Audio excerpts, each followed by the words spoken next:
So the brother posted a question that the killing of an ant, and even if it is an ant, that it's harmful.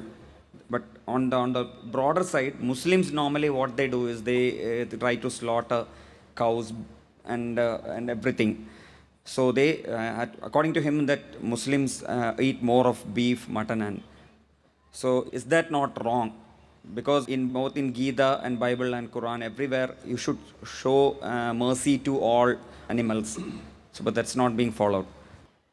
Brother asked a question that even killing an ant is wrong and killing living creature is wrong. So why do Muslims have non-veg by having mutton, beef, killing animals? Isn't it wrong? Shouldn't we show mercy? I do agree with the brother, the first part of his question. And I understand that he can understand English, but he cannot speak. There are many people there we have who can understand English, but cannot speak English, and they ask in Urdu.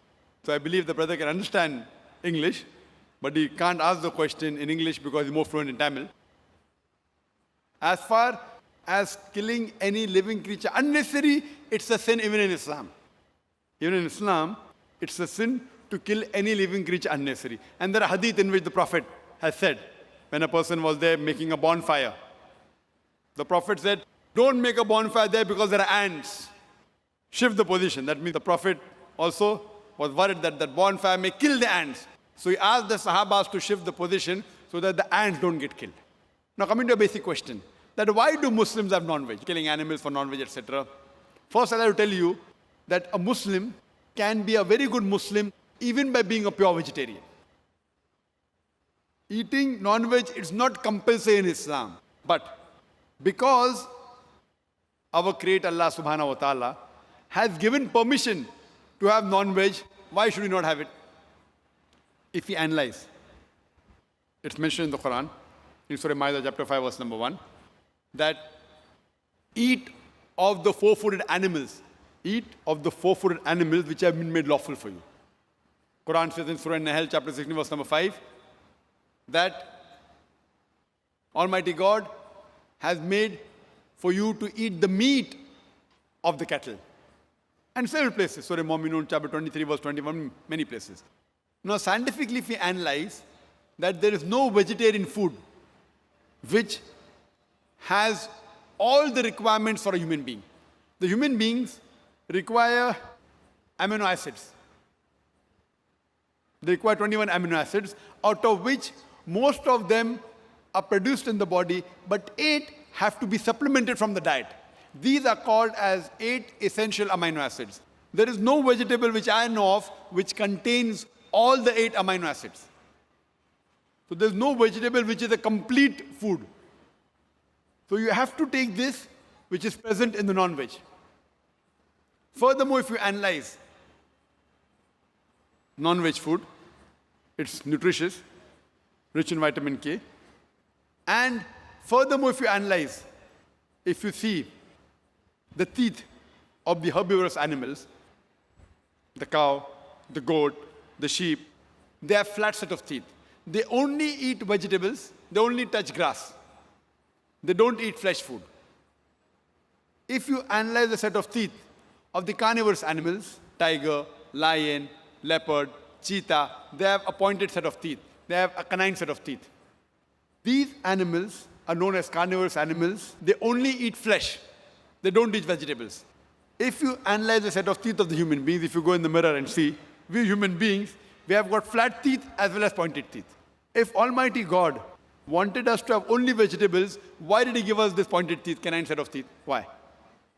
Because Almighty God wanted us to have both vegetables as well as non-veg, flesh food. If He wanted us to have only vegetables, why did He give us the pointed teeth? Furthermore, if you analyze the digestive system of the human beings, it can digest both veg as well as non-veg. The digestive system of the herbivorous animals, the cow, the goat, the sheep, it can only digest vegetables, it cannot digest flesh food. The digestive system of the carnivorous animals, lion, tiger, leopard, it can only digest flesh food, it cannot digest vegetables. But the digestive system of the human beings has a small intestine and a large intestine. It can digest both veg as well as flesh food, as well as non-veg food.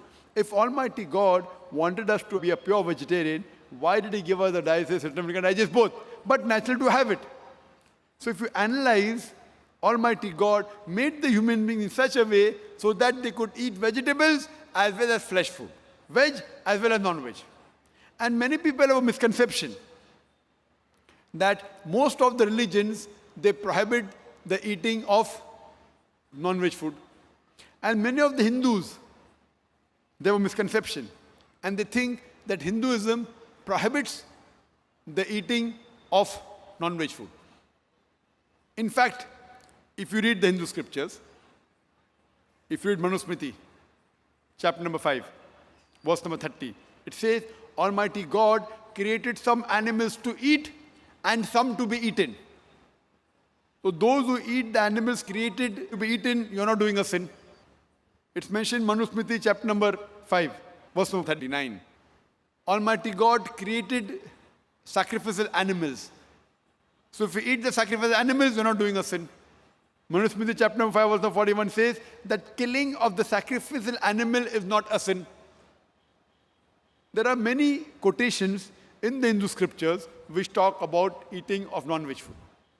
If you read Mahabharata, Anushasan Parv, chapter number 88, Yudhishthir, who was the eldest brother of the Pandavas, he asked Bhishma that what things should he give in yagna, in puja, so that our ancestors will be satisfied.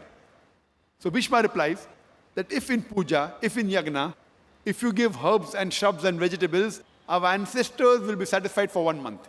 If you give fish, satisfied for 2 months.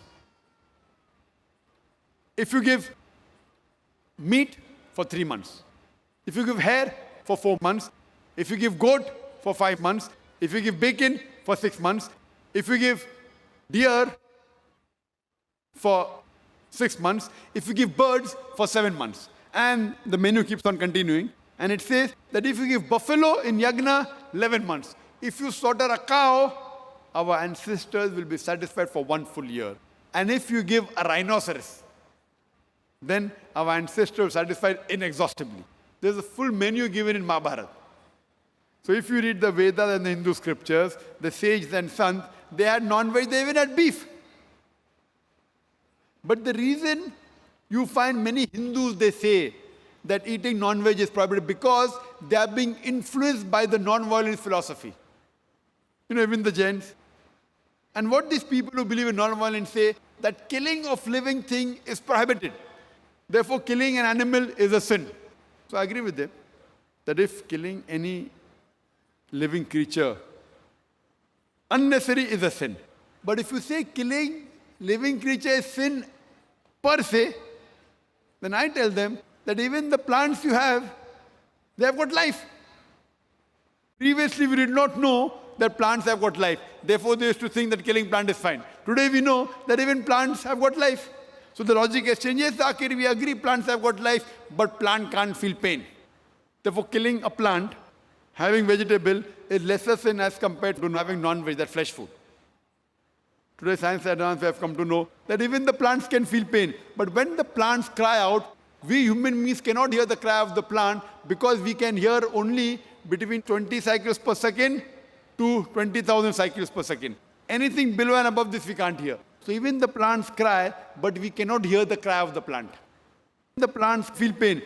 Today science tells us, so the logic exchange, they say, yes, Brother Zakir, we understand that plants have got life, they can feel pain. But you know, the plants have got 2 or 3 senses, the animal have got 5 senses. Therefore, killing animal is a greater sin. If I agree with them for sake of argument, that plants have got 2, 3 senses, animal has got 5 senses, and that's the reason killing animal is a greater sin. So I asked them a question. You know, there was a person who had a brother who was born deaf and dumb. Could not hear, could not speak. And someone goes and kills him. Suppose you have a brother who was born deaf and dumb. Cannot hear, cannot speak. And if someone kills him, will you go and tell the judge, me Lord, give the murderer less punishment because my brother had 2 senses less? He could not hear, he could not speak. Will you say that? Or you will tell, me Lord, give the murderer double punishment because my brother was masoom, he was innocent. He could not hear, he could not speak. So in Islam, it does not mean that if you have 2 senses less, you have less punishment, or you have more senses, more punishment. Quran says, eat of the good things they have provided to you. As long as the thing is good and halal, it is permitted, you can have.